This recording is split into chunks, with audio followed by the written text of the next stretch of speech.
Hello, everybody, and welcome to an honorable mention of the best games, period. I'm your host, Jack Gardner, and with me today is no one, because I'm by myself. Today, we're just going to be talking about one of my favorite games of all time. That I don't think a lot of people might list, up there as one of their favorites, but I think that that's because they aren't thinking about it, and they should be. This week we're going to talk about Kingdom Rush, which might be the first game coming out of the country of Uruguay that we've ever talked about on the show. So, congratulations, Uruguay.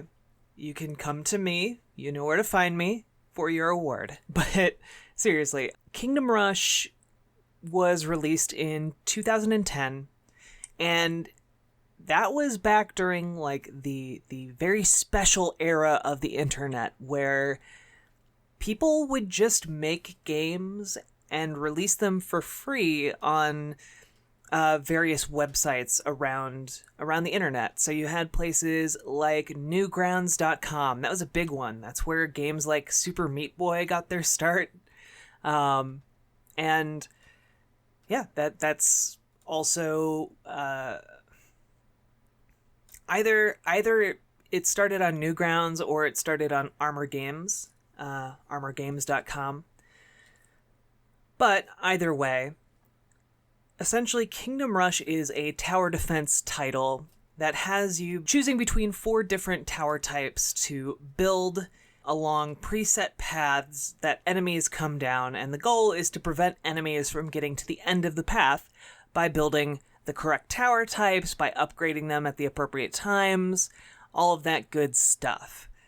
And tower defense in general it's hard for people to nail down. People know a good tower defense when they see it, but when things aren't necessarily clicking for a tower defense, it can be tough to figure out why. But this isn't really a problem with Kingdom Rush, because Kingdom Rush is essentially perfect. I think it is a perfect tower defense game. There are very few moments in that game where I feel like it is going poorly because of the game design, rather than just because I can't figure out how to get through the level. So how do I explain this? So it comes from Ironhide Game Studio, and they had a couple games that had come out similarly on for free on various online platforms across the internet. And then Kingdom Rush happened, and Kingdom Rush became one of the biggest things the year it came out, so 2010. And it was played over 300 million times, which led to it getting an adaptation for tablets, so iPad. And from iPad, it eventually got a port to iPhone. And that was kind of really the big game changer, because it basically single-handedly revolutionized how tower defense games would work on mobile.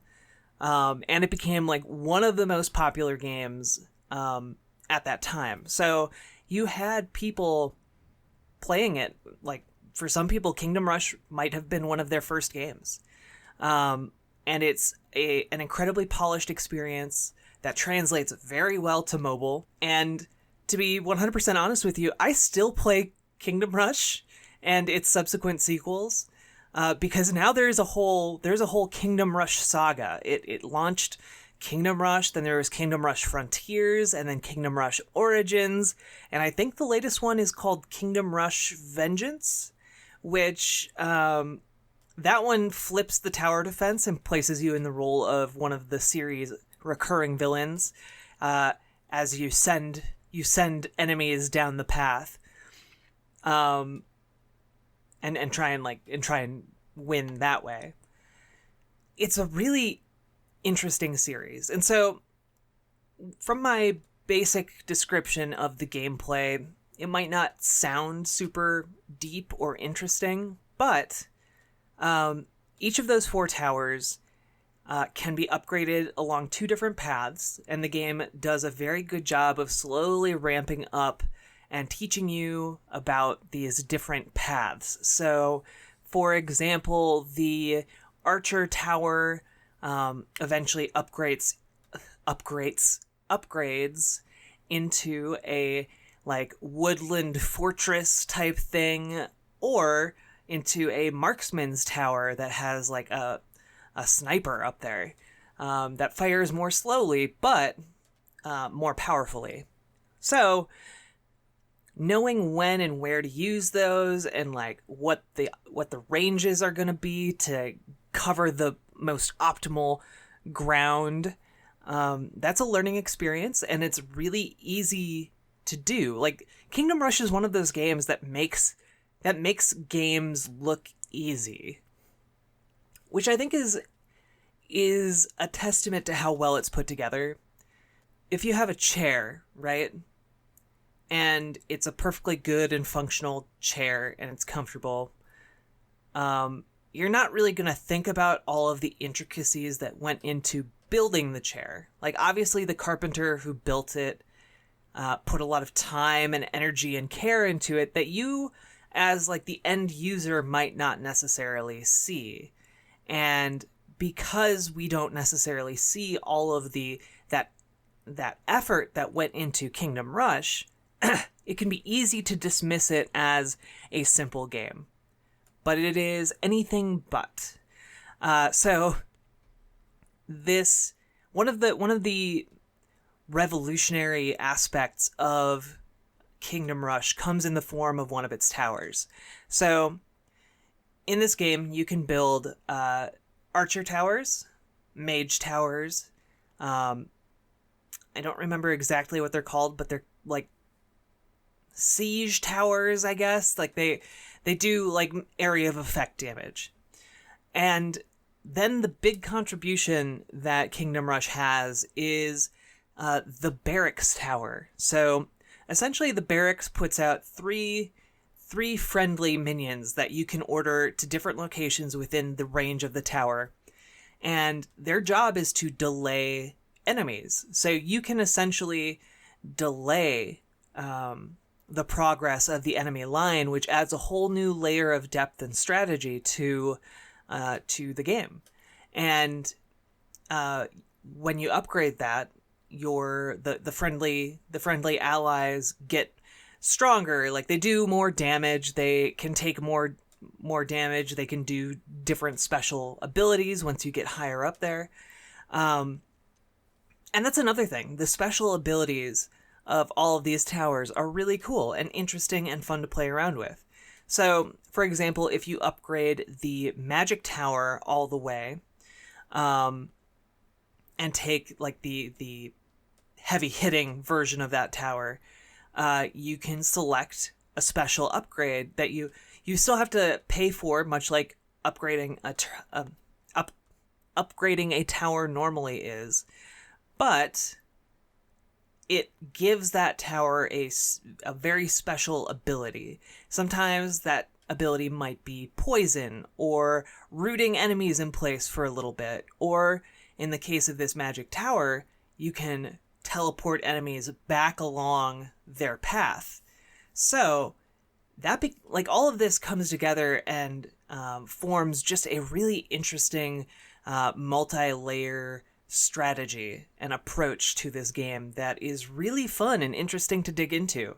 I have 100% completed Kingdom Rush. Like, I got all the stars on all the levels. I did all of the extra challenge modes on every single level, and I did all of that. But I didn't do it on mobile. I did it on PC. So, recently, in my kind of, my bathroom breaks and like while I'm traveling around, I've been playing base Kingdom Rush and trying to do that again, this time on my phone. So it's an interesting experience.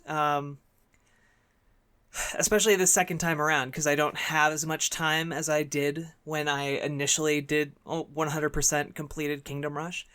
But it's such a fun game. Like, it's the kind of game I like play for like 5 minutes before I go to bed, and it is fulfilling and fun and interesting each time.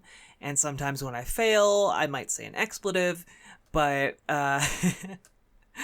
it's honestly one of the best mobile games you can possibly get. I believe right now you can buy it for like something along like the lines of like $3 on like on the app stores, but there might also be a version you can buy that just unlocks all of the content right off the bat for like $10.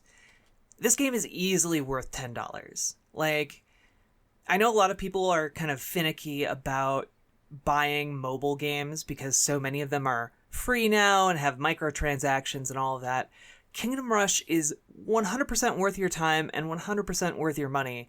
And I believe it also has a couple PC ports for the game that like give the graphics an extra layer of polish, and they don't have microtransactions in them at all. So if PC is more your bag, definitely check them out on PC. They're 100% worth it. Like, I know that this episode is mostly about the first Kingdom Rush, but literally every single game in the series is so freaking good, and they only get more complicated and more interesting the further you get along in the series. But that first game really changed the game. Like, it offered a new take on tower defense. It basically revolutionized how tower defense was being done on mobile devices.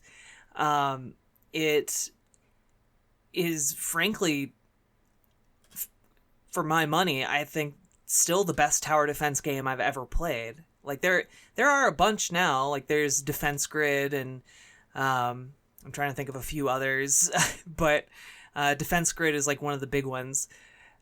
And I still think Kingdom Rush is like the best of the best. Like, if I'm going to recommend someone a tower defense game, it is always Kingdom Rush. It's just so good. Like, it's honestly better than you could possibly hope to get with a tower defense game. It's friendly to beginners. It rewards time and people who invest themselves into the game. And I don't really know what more you could ask for on that front. Anyway, here is to Kingdom Rush, and here's to many, many more years of Kingdom Rush, because I love this game, and I would literally play yearly entries in the series. I would pay for more downloadable maps. I'm a sucker for this. I have bought like all of the content. So, Ironhide Game Studio, if you're listening, you're probably already working on it, but more Kingdom Rush, please. And that being said, I know this week is a criminally short episode, much shorter than our usual run times. I have just been very busy and taking some much needed break time. I know we're just kind of coming off of a break, but things have been a little rough in my life lately, and it's nice to just kind of sit back and relax a little. Next week we will be back. Currently, plans subject to change, as always, but currently we are planning on having Jared Shu,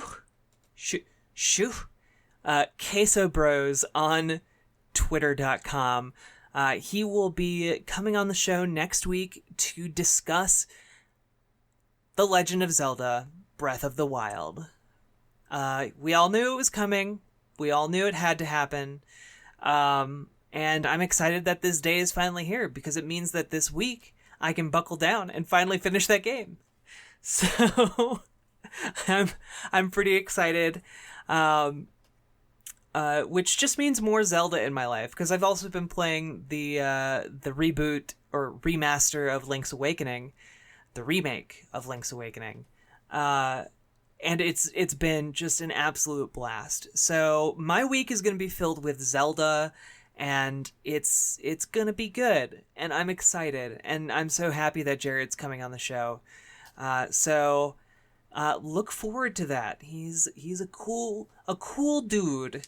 He's a cool, well, or either he's a cool dude or he's a cool bros, plural.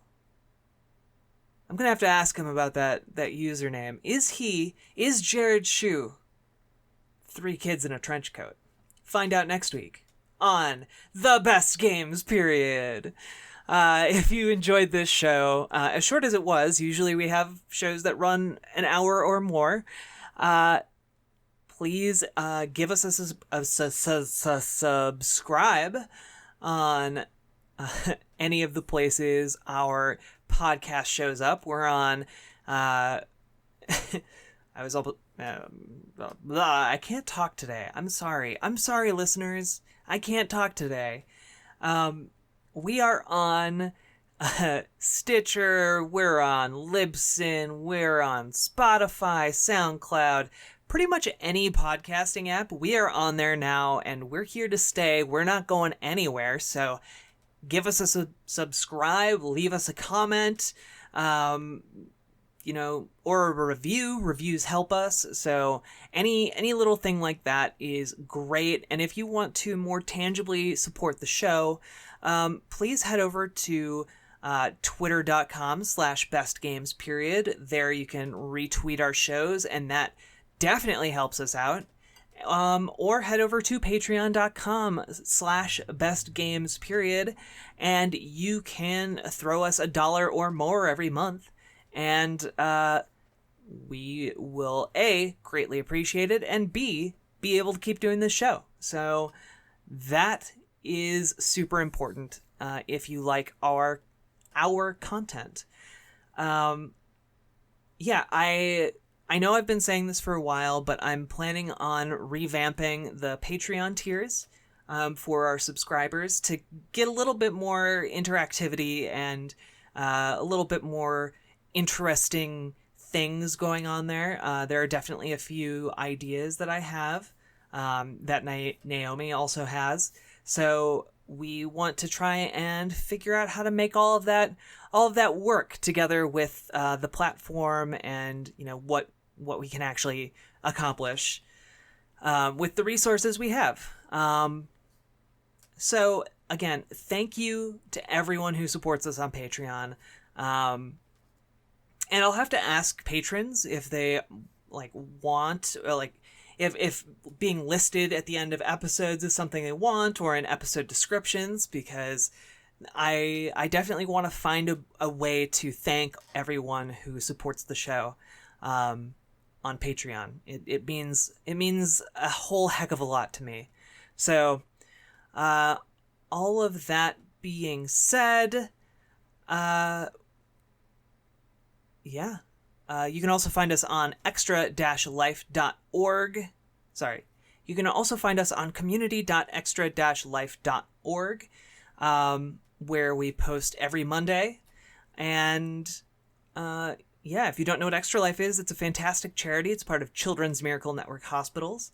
And basically, people all across the gaming community come together and play games for 24 hours and raise money for sick and injured kids in hospitals across the United States and Canada. So that's really excellent. You should definitely check it out. You can learn more over at extra-life.org.